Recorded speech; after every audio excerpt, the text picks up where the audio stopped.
Hola, ¿cómo están?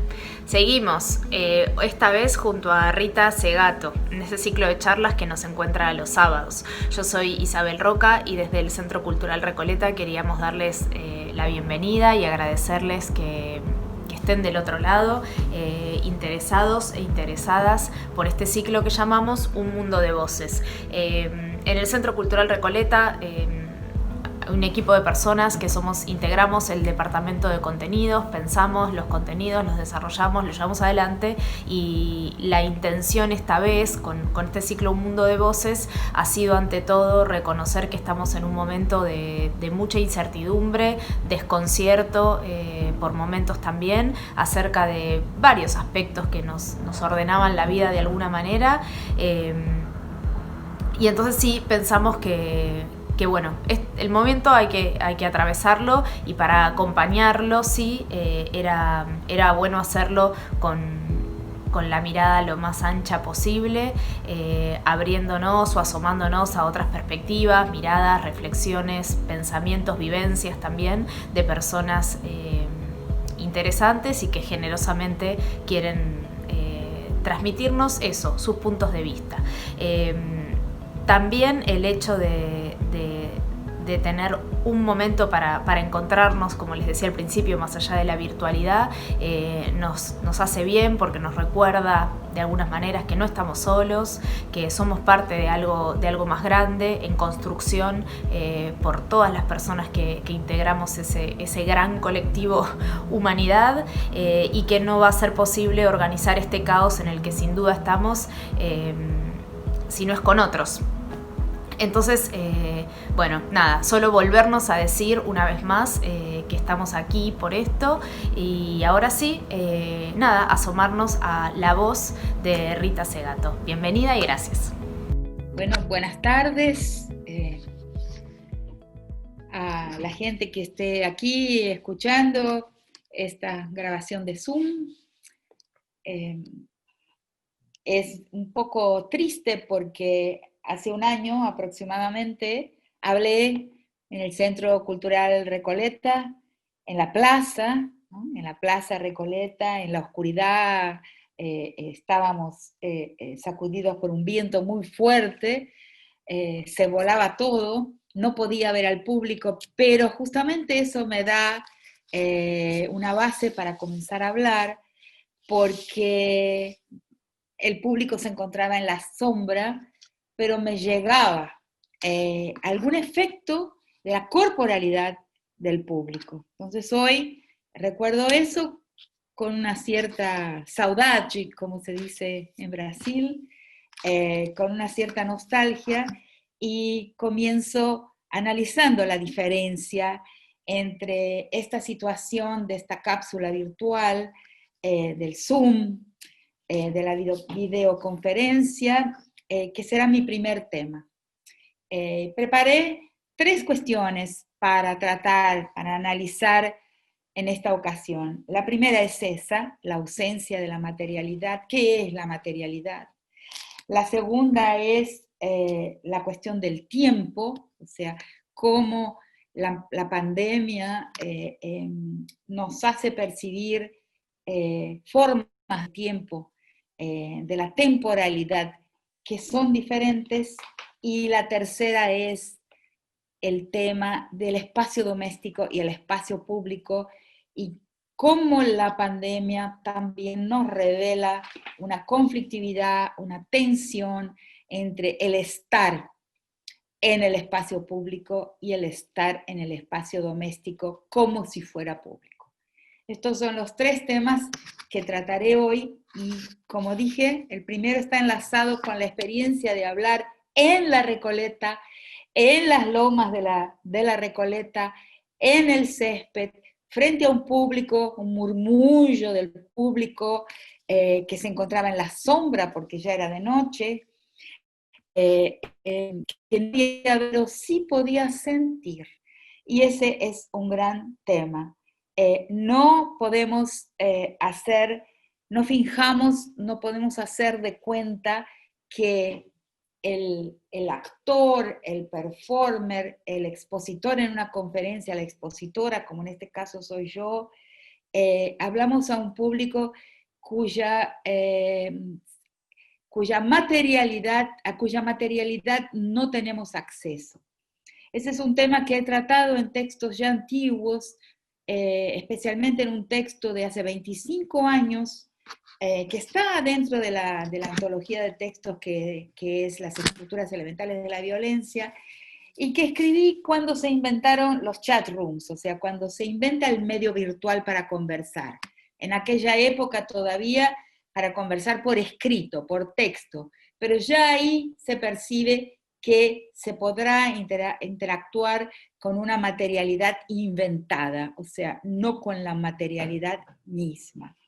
Y ahí entonces, en aquel tiempo se me dio por analizar qué pasaba con estas personas entre comillas, porque en realidad ya desde ese momento empiezan a haber muchas personas falsas, muchas identidades ficticias de personas que entran en esos espacios de chat room, como se llamaban en la época, y con esas personalidades inventadas dialogaban con otros. Y entonces, como dije, hace mucho tiempo, 25 años atrás, cuando eso se acababa de inventar, en los años 90, tuve la idea de analizar el comportamiento en esos chat rooms.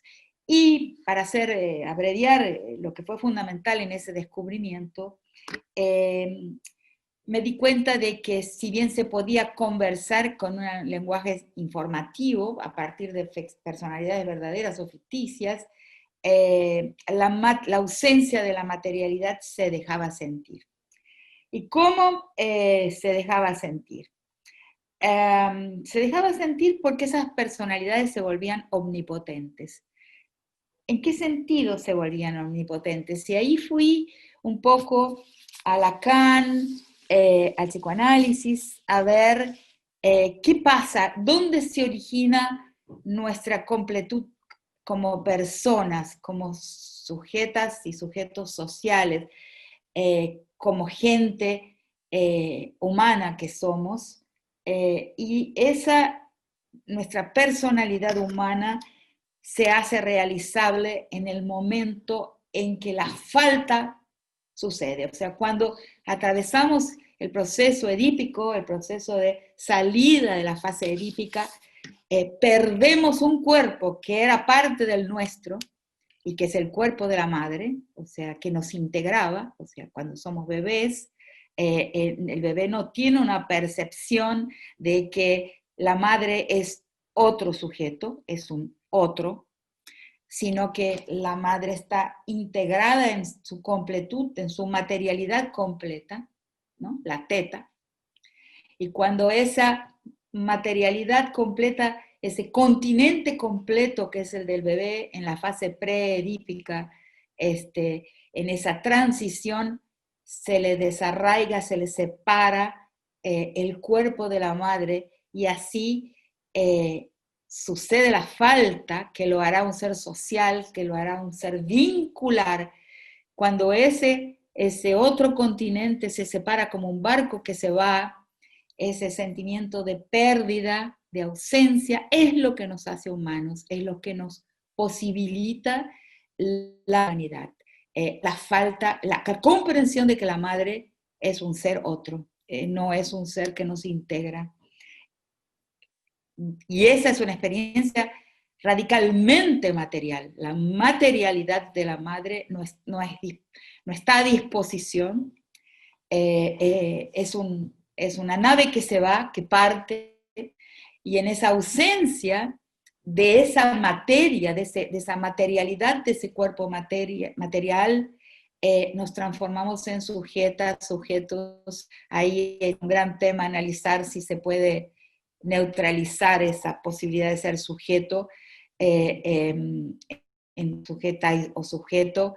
En esa falta, ahí pasamos a enredar con los otros, a enganchar a los otros, a ser plenamente humanos, vinculares, encadenados a otras subjetividades que de una forma siempre transitoria a partir de ese momento pasan a contarnos. Y esa necesidad de rehacer esa completud material es lo que nos hace humanos, que es lo que se llama en psicoanálisis la falta. Entonces, mi conclusión en ese análisis es que ese sujeto sin materia, esta ficción de espacio de comunicación, como se inventa en aquel momento y continúa hasta hoy, aunque hoy tenemos la ayuda de la imagen, en aquella época era solamente por escrito, se vuelve una comunicación en cierta medida ficcional. ¿Y por qué? ¿Cuál es la ficción de este medio de comunicación? Es la ficción de la omnipotencia y del narcisismo, porque se oblitera, se silencia, se coloca en un punto ciego de la visión y de la sensación la necesidad de la presencia del otro, o sea, de lo vincular. Ahora, claro, está mitigado porque tenemos palabra e imagen. Es una imagen bidimensional. Y ahí lo que uno tiene que recordar es lo que siempre han dicho los actores de teatro cuando han afirmado que nunca, jamás una presentación de la obra que están presentando, nunca jamás una presentación es igual a otra. Nunca es igual. ¿Por qué? Porque la diferencia la hace la materialidad de un público presente. ¿Y cómo sucede eso? Me lo he preguntado muchas veces porque también tengo esa experiencia, porque una exposición, una conferencia también tiene en alguna medida la calidad, la cualidad de una performance. Y el público la afecta. Hay una incidencia de esa platea, de esa audiencia en una al hablar. ¿Cómo puede ser? Si no los escucho, si no me dicen nada, pero sus corporalidades significan y llegan a través de sensores que en algún lugar tenemos, que no son solamente visuales. Hay una sensorialidad del performer hecha de sus antenas, hecha de sus sensores físicos, que están en sus células todas, quizás, a través de las cuales, a través de los cuales, de esos sensores, llegan unas incidencias, unos inputs que vienen de la platea.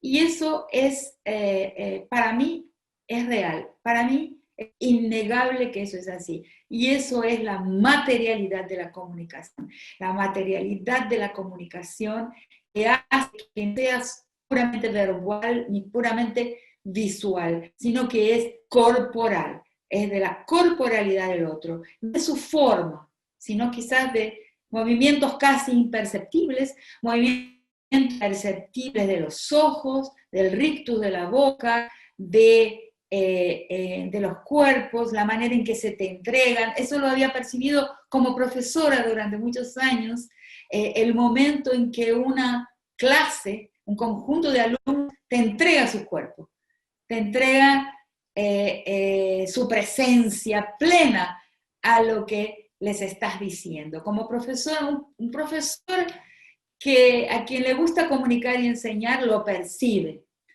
Percibe el momento en que la clase le hace un clic y le entrega su cuerpo, su presencia, su visión, que es mucho más que activa y visual. Es una atención del cuerpo al cuerpo del que está enseñando, al cuerpo del que está intentando comunicar. Todo eso está involucrado y todo eso se presenta como falta en esta situación de pandemia. Entonces tenemos dos caminos. Creo que esta situación de pandemia en muchos aspectos nos muestra la posibilidad de dos caminos. Y quizás esto es lo que voy a presentar y lo que estoy presentando. Los dos caminos en este aspecto de la materialidad de los pueblos, de los cuerpos, fue un lapsus lingüe, cuando hablé de la materialidad de los pueblos, es la materialidad de los cuerpos, en este aspecto de la comunicación, de la corporalidad, de las corporalidades presentes del hablante, del performer y de los receptores, el público, la audiencia, su vinculación en este fenómeno de la comunicación. Tenemos dos posibilidades en tiempos de pandemia. Las dos posibilidades son percibir y registrar y sustentar lo que nos falta, y la otra posibilidad, la otra postura, la otra ética, yo diría, que es la ética, como he defendido en un texto ya antiguo, poco conocido en español porque circuló más que nada en Brasil, de las dos éticas, la ética de la satisfacción y la ética de la insatisfacción. Son dos pieles políticas totalmente diferentes. La ética de los insatisfechos, que es la mía, de mi piel política, nos dirá que es insuficiente la ausencia de la materialidad del otro. Y la ética de la satisfacción, o sea, de los satisfechos, les dirá que es suficiente, que no es necesaria la materialidad para la comunicación, y todo lo que nos falta en este momento de pandemia está ok. O sea, porque lo que importa es la dimensión informativa de la palabra. Yo no creo que la dimensión informativa, referencial, como le llaman los lingüistas, de la palabra sea suficiente. La palabra es mucho más que lo referencial, o sea, lo que informa sobre cosas.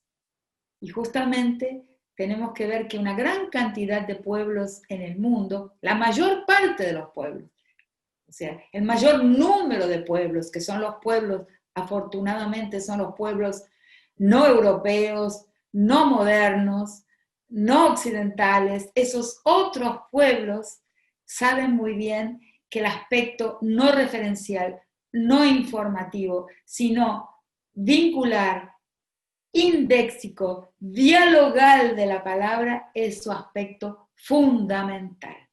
Se nos pierde sin la materialidad la dimensión dialogal de la palabra, a través de la cual yo registro dónde está el otro o la otra y qué significan, qué representan para mí, cuánto me importan, cuánto me importa lo que están recibiendo, cuánto veo y me interesa la forma en que su corporalidad representa la entrega a lo que estoy diciendo, o el resguardo y la reserva con relación a lo que estoy diciendo. Eso es lo vincular, eso es lo realmente dialogal. Entonces la pandemia yo creo que algo fundamental que nos impone es percibir lo que está ausente y lo que se ausenta, lo necesario y lo no necesario. Reflexionar sobre eso, ¿no?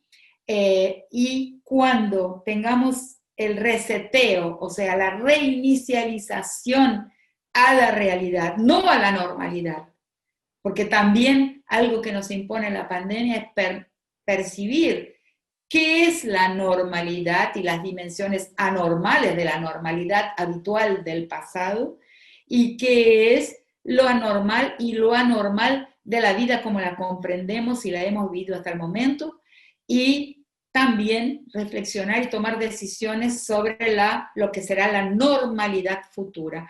Por lo tanto, la reinicialización es una reinicialización, un reseteo a la realidad, no a la normalidad, porque sobre esa normalidad futura no sabemos mucho y no debemos saber mucho. No está bajo nuestro control, de nadie.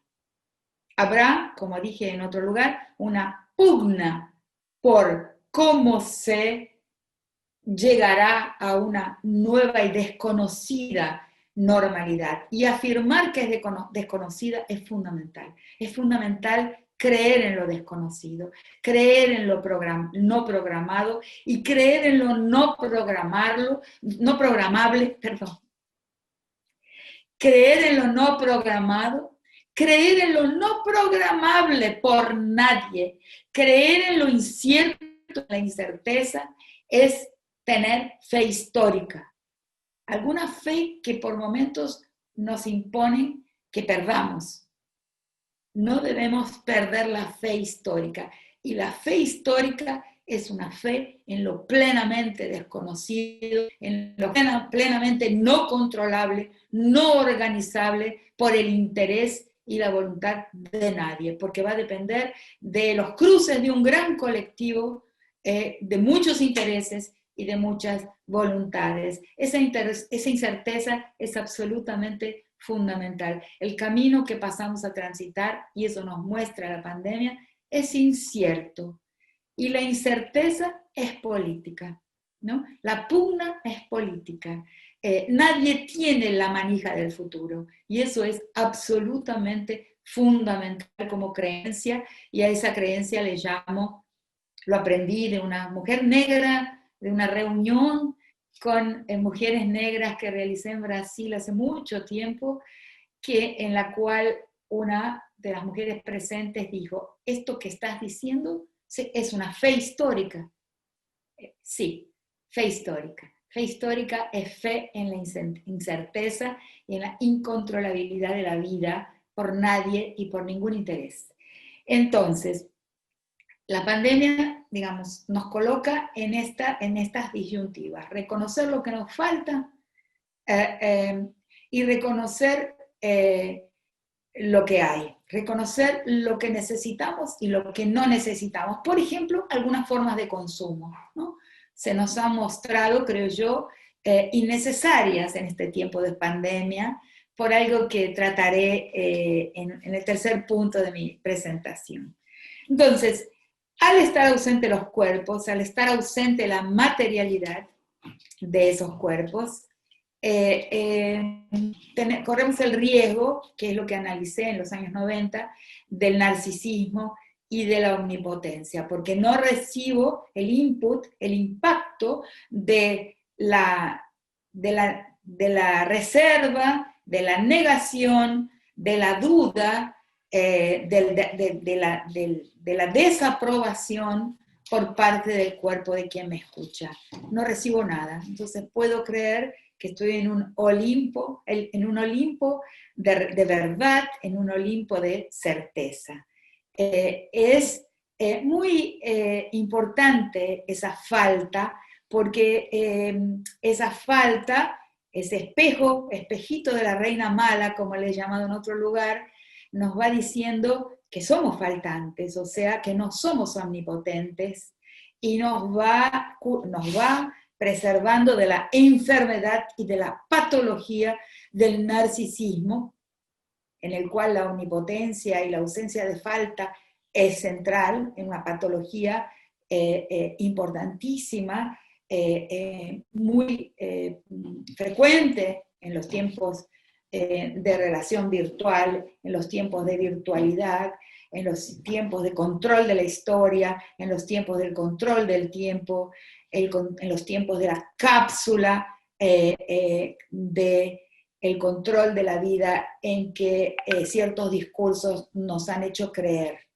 de la realidad virtual, de el fin de la historia, por un control republicano, de una democracia real, porque la democracia verdadera nunca ha llegado, del final de la historia por un control por un sistema capitalista y de mercado que nos hace pensar que las riendas del control de las relaciones sociales están puestas ahí, por un derecho liberal que también nos dice que la cuestión de la justicia y del control del crimen, de las fallas humanas, ya están absolutamente consolidado ese control por una justicia que vemos que nos deja siempre a desear, Entonces, ese fin de la historia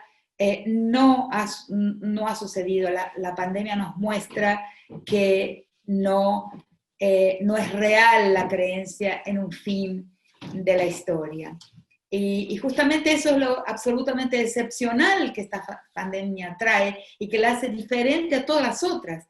Han habido epidemias desde la lepra bíblica, la peste de Atenas y después una cantidad de de epidemias a lo largo de la historia donde hubo conglomerados humanos, ¿no? En donde las poblaciones son pequeñas, no.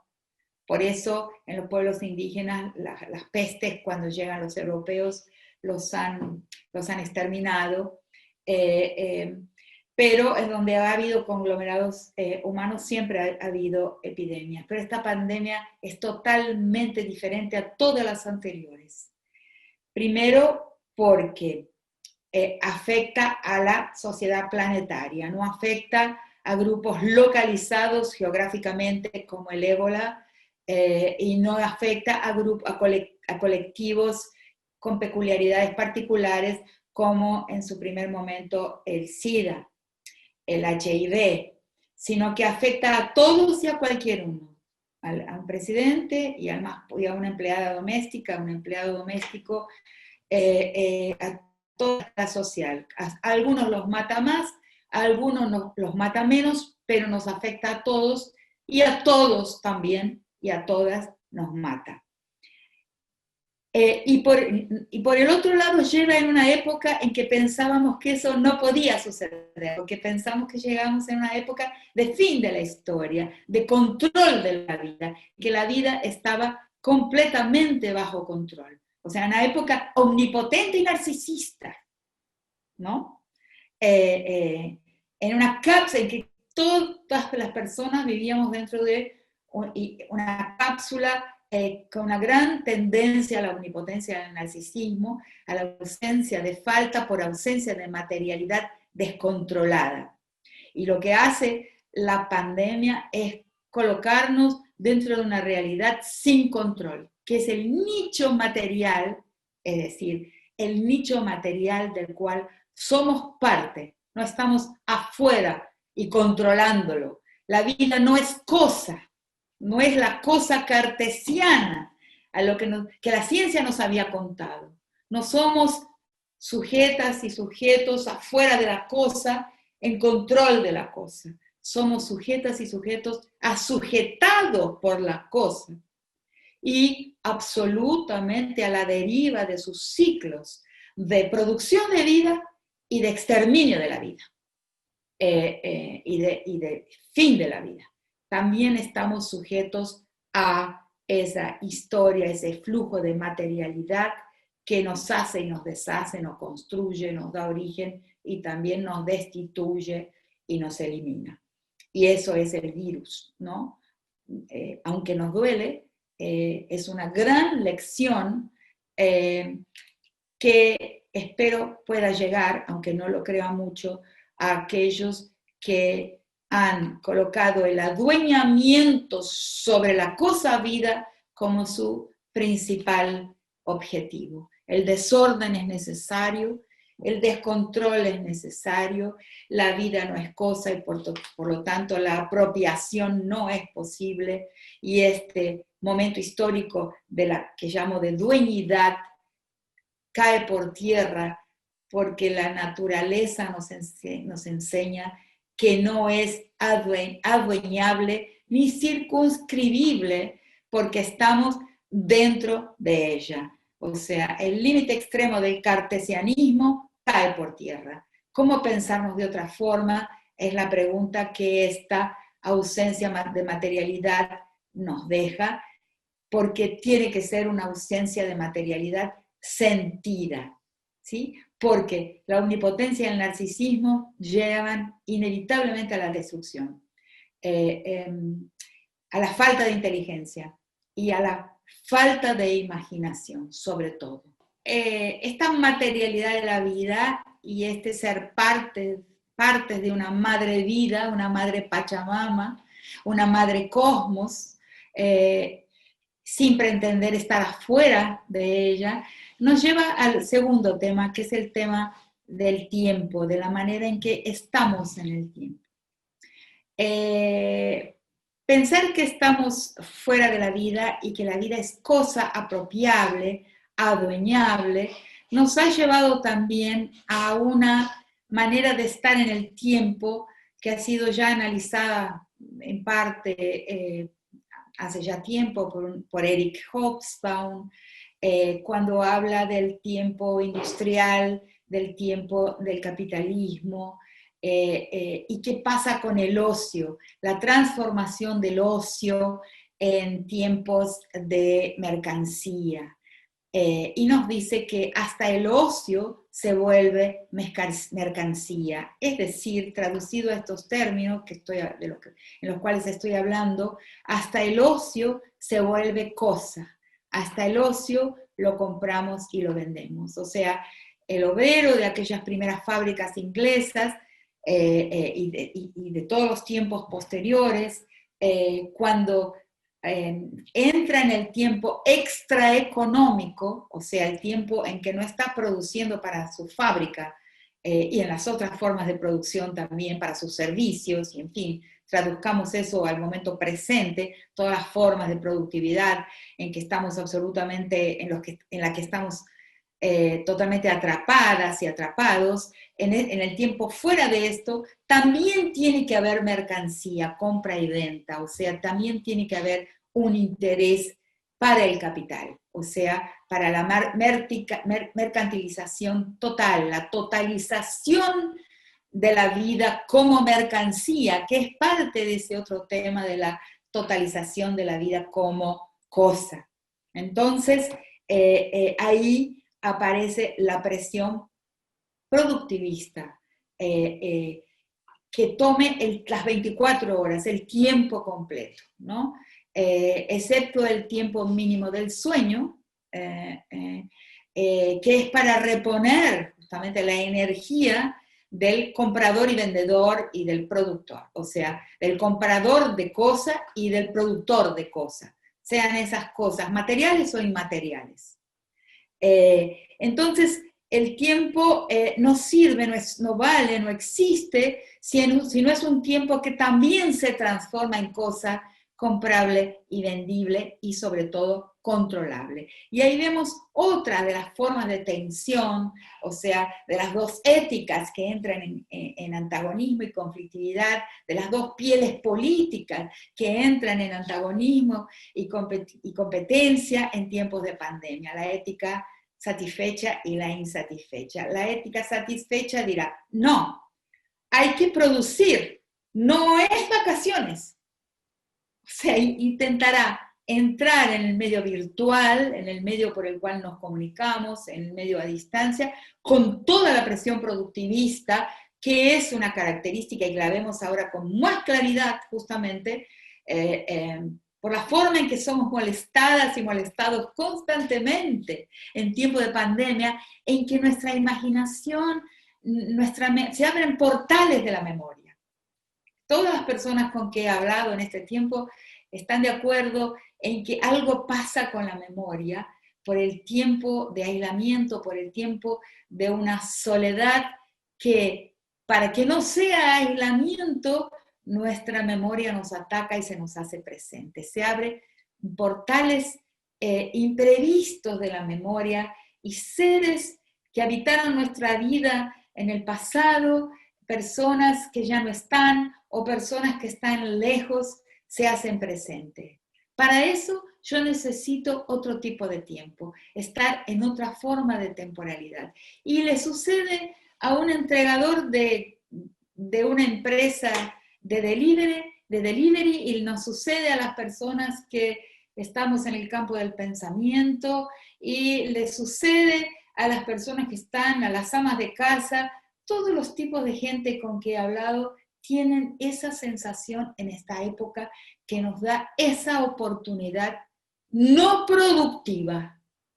Y ahí he percibido también que existe un conflicto, un antagonismo, un frente de colisión entre productivismo y creatividad. Y el tema de la creatividad no es un tema pequeño.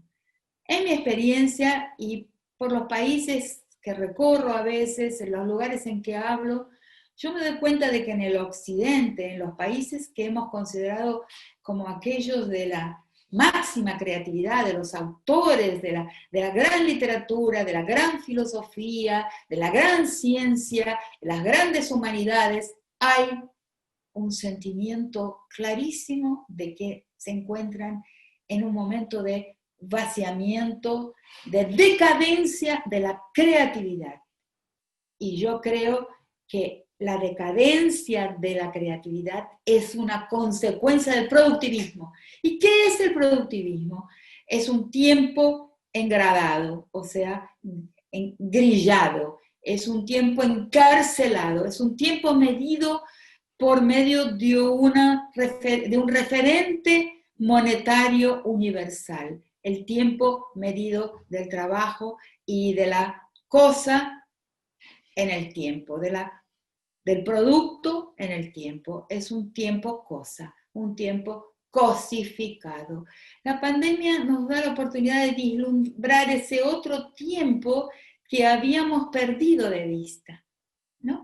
Que es el tiempo que necesita del devaneo bartesiano, de la ensoñación, de un tipo de ocio que abre los portales de otras posibilidades en la vida. Claro que a los dueños de la vida, a los dueños del mundo, a los dueños de parcelas territoriales cada vez más grandes, no les interesa que esos portales se abran. Primero porque nos hablan de otros placeres, de otras satisfacciones.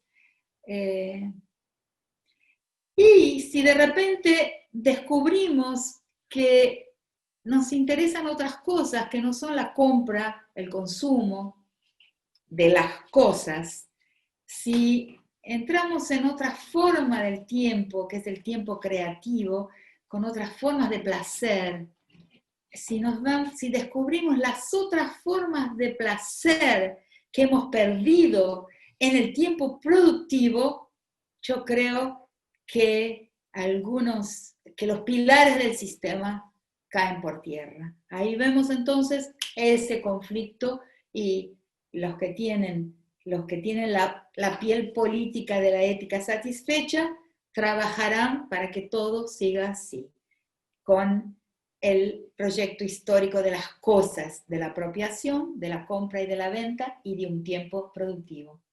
Y aquellos que tenemos la piel política y la ética de la insatisfacción, queremos que esos portales creativos permanezcan abiertos para que nos muestren otros mundos que existieron y que todavía existen al rescoldo, o sea, todavía están en las cenizas de un fuego no completamente apagado y pueden entonces reencenderse y dirigirnos a otra forma de vida, con otros deseos y con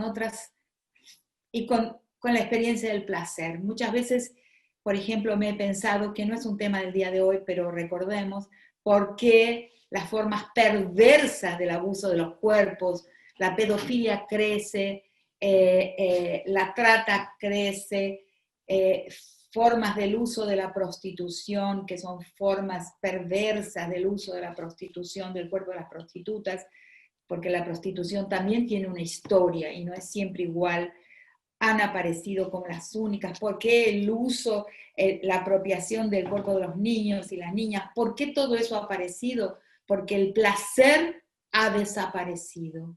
Entonces solo existe el gozo apropiador de los cuerpos y ahí aparecen las perversiones que son uno de los grandes males del presente y que sobre todo afectan la vida de nosotras, las mujeres y de los niños. Todo eso está en una gran interconexión que tenemos que pensar. Yo solamente estoy lanzando estos temas, pero para provocar una reflexión que tiene que ser colectiva. Y ahí llego entonces al tercer tema de esta presentación, hablando de ese tiempo no atrapado y el tiempo atrapado, el tiempo no grillado, no mapeado, no controlado, sino el tiempo descontrolado, de los portales que se abren, cuando estamos ¿dónde? En casa, por lo menos un tiempo mayor en casa, en ese espacio doméstico cuya historia tenemos que comprender mejor y cuya politicidad tenemos que comprender mejor. Y ahí veo otro antagonismo, otra fricción que se presenta en tiempos de pandemia, que es la fricción, la colisión, la tensión entre el tiempo público y el tiempo doméstico. Esto que acabo de decir, ¿no? De la materialidad de la materialidad de los cuerpos que se encuentra ausente y los problemas que debemos sentir por esa ausencia y debemos reconocer por esa ausencia, la materialidad del tiempo que se muestra en su plenitud y en sus diferentes posibilidades, el tiempo medido, grillado, encarcelado del productivismo y el tiempo libre de la creatividad como dos tipos de temporalidad diferente.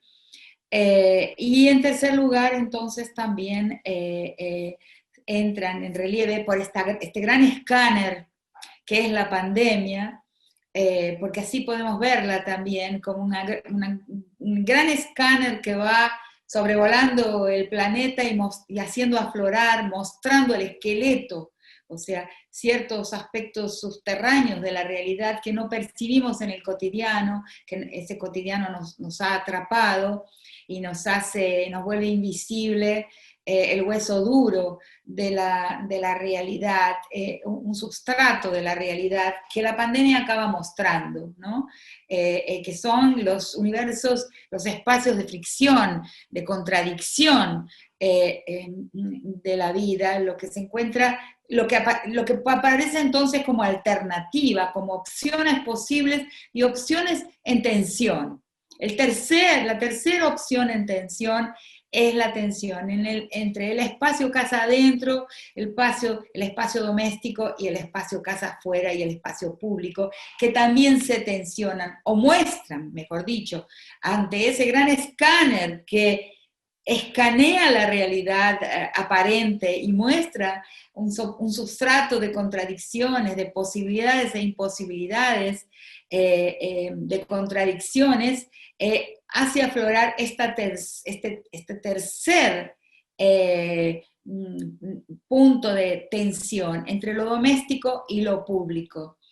Y entre lo casa adentro y casa afuera, como muchos pueblos de nuestro continente les llaman a lo doméstico y a lo público. ¿Y qué son lo doméstico y lo público? Son, además de dos espacios, son dos historias. Y ahí tenemos que tener claro, dicho de una forma breve, telegráfica, que el espacio público tiene un ícono, y ese ícono es el cuerpo del hombre, con su musculatura, con su genitalia, con su rostro. Y el espacio doméstico, casa adentro, tiene un ícono, que es el cuerpo, el rostro, el formato del cuerpo femenino. Un espacio es femenino y un espacio es masculino. Pero atención, a lo largo de la gran historia de la humanidad, y todavía en el presente, donde existen pueblos de estructura comunal, pueblos que llamamos tribales, y eso es muy conocido especialmente para nuestro continente, los tránsitos de cuerpos entre estos dos espacios han sido fluentes y han sido posibles. Es decir, el hombre, o lo que llamamos aquel que porta un cuerpo de hombre, ha en algunos casos optado y elegido funcionar dentro de un espacio femenino. Y cuerpos de mujeres, o sea, mujeres concretas, han optado a lo largo de la historia por tener una participación en el espacio público. O sea, esa transitividad de los cuerpos reales, de las personas concretas, ha sucedido constantemente a lo largo de la historia, pero se ha intentado cancelar con el evento de la conquista y colonización y la modernidad, o lo que llamamos aquellas personas que pensamos dentro del paradigma decolonial de pensamiento, la colonial modernidad, y decimos colonial modernidad para apuntar al hecho de que no existe modernidad sin colonialismo antes, que la modernidad, el proceso moderno es una consecuencia de la historia colonial. No hay tiempo ahora para desarrollar esto, pero lo he desarrollado en otros lugares. Pero tengamos solamente esto en cuenta. Cuando ingresamos en la fase colonial moderna de la historia, se binariza y se esencializa biológicamente los cuerpos.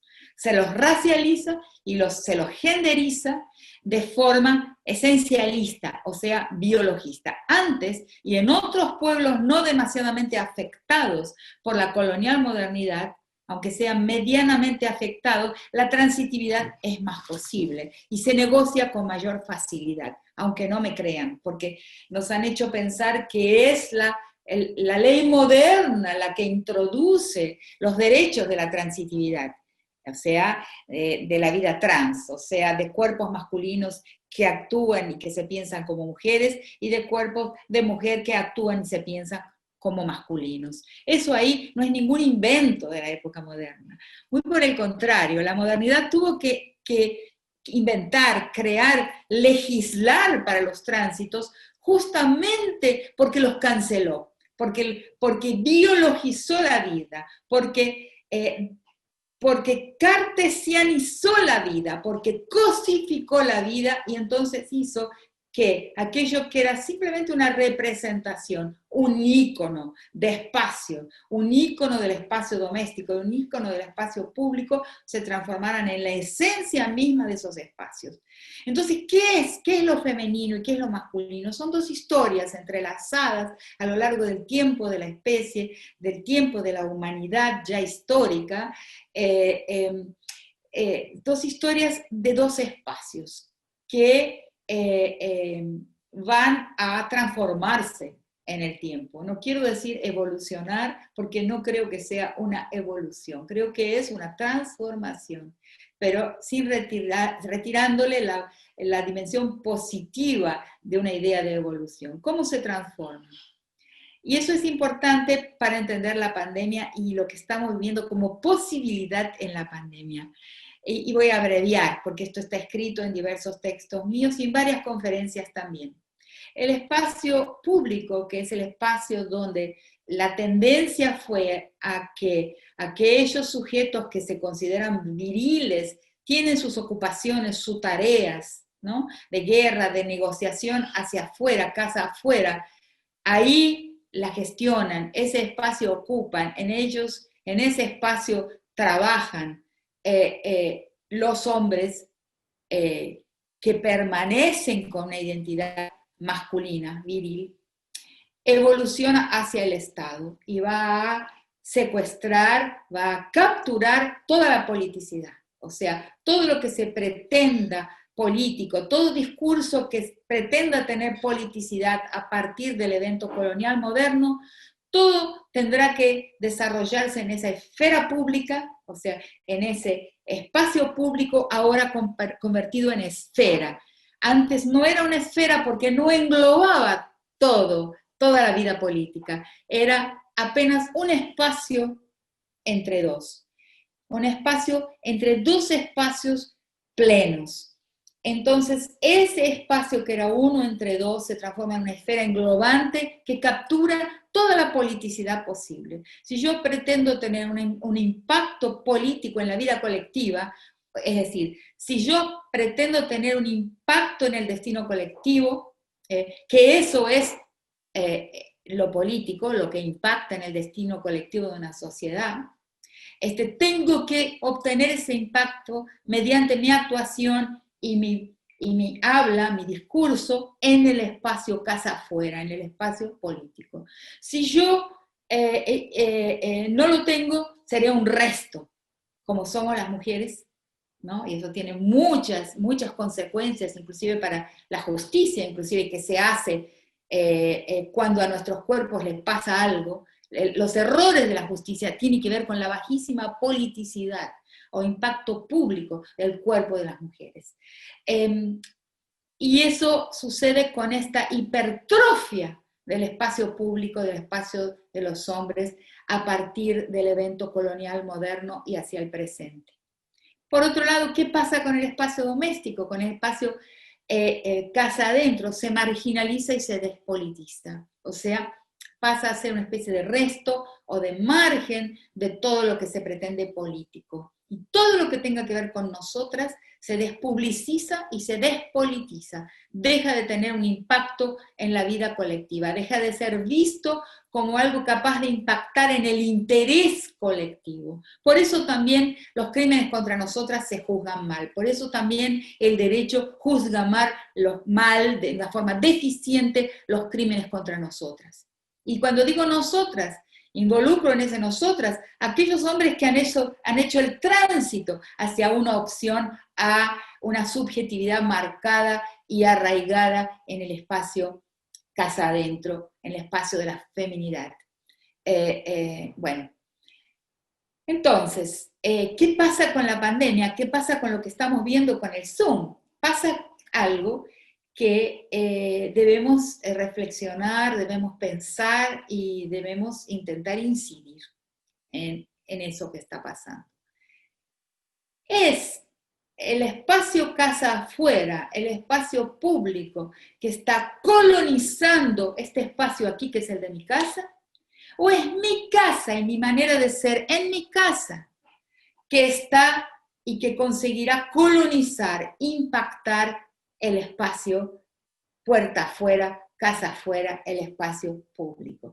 ¿Qué estamos viviendo? Estoy permitiendo que una presentación, un discurso que es al público, que es a una audiencia grande, que es una audiencia que se encuentra fuera de mi casa. Estoy permitiendo que ese espacio al que le dirijo mi discurso incida, inunde, invada mi casa.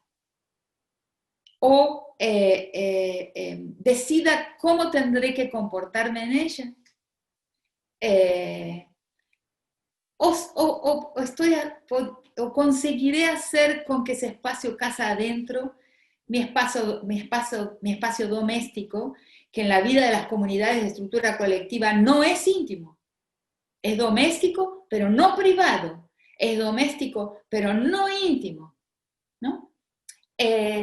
Pero tiene su propia politicidad. O puedo conseguir entonces en este intervalo raro que es la pandemia, que es la cuarentena, puedo conseguir que la politicidad, la forma en que decido, actúo, siento y vivo en este espacio doméstico que tiene la cara, la imagen y la corporalidad de lo femenino, pueda expandirse y marcar la politicidad y la vida y las decisiones de impacto en el colectivo casa afuera. ¿Cuál va a ser el vencedor en esta tensión, en este atrito, en esta colisión, en este forcejeo, en esta pulseada, que es lo que vivimos en realidad?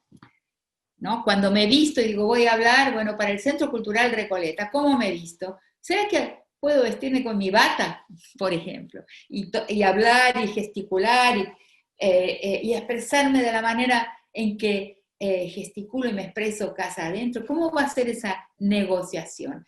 En realidad eso estuvo presente todo el tiempo, ¿no? Y eso lo he dicho muchas veces, por ejemplo, cuando hablo de cómo doy clase o cómo hablo en una conferencia, y cómo en realidad mi forma de hablar es una manera de expandir una forma natural, femenina, espontánea de ser, en mi manera de operar y actuar en el espacio público, en la clase, en la universidad, en la conferencia. Pero ahora la pandemia lo pone en relieve y lo puedo hablar para todo el mundo. Toda persona que ve la lente pública ingresar en su espacio, en la televisión lo vemos. Vemos a la gente vestida de una forma un poco más tranquila, a los periodistas, vemos varias consecuencias de este hablar al público desde mi casa. Y vamos a tener que pensarlo un poco más, para ver si podemos hacer que nuestra casa y la domesticidad que tiene, la iconicidad y la cara de lo femenino pueda impactar todo el ámbito de la política, todo el ámbito de la comunicación pública, todo el ámbito que incide en el destino colectivo, o vamos a burocratizar, enyesar, marginalizar la realidad de nuestras vidas por el impacto y la hegemonía del espacio público en nuestra vida. O sea, nos vamos a dejar también engradar, engrillar, también en este sentido, así como hemos permitido engrillar el tiempo en el tiempo productivo, también tenemos que pensar si vamos a permitir engrillar nuestra vida real, nuestro estilo femenino de politicidad, tópico, decidido a defender la vida y formas de placer del cual hoy estamos expropiadas y expropiados, la humanidad está expropiada a partir de una perspectiva doméstica de la política. Esto que les ofrezco aquí es algo que estoy pensando y que de forma alguna lo considero concluido. Es una invitación a pensarlo. Ofrezco algunos términos. Como he dicho algunas veces, hay alguien que piensa, y todos pensamos, y toda gente piensa. Nunca despreciemos el pensamiento de nadie, porque seremos sorprendidas y sorprendidos. Entonces, cuando pensamos, generamos vocabulario y tenemos que sentirnos capaces de hacerlo. O sea, generar vocabulario para nombrar la experiencia, lo no nombrado es absolutamente fundamental. El vocabulario es un espejo de la vida, es un espejo de las experiencias por las que atravesamos. Lo que hice acá es ofrecer algún vocabulario no acabado, quiero enfatizar eso, un vocabulario inacabado y una reflexión inacabada para algo que nos convoca a pensar más.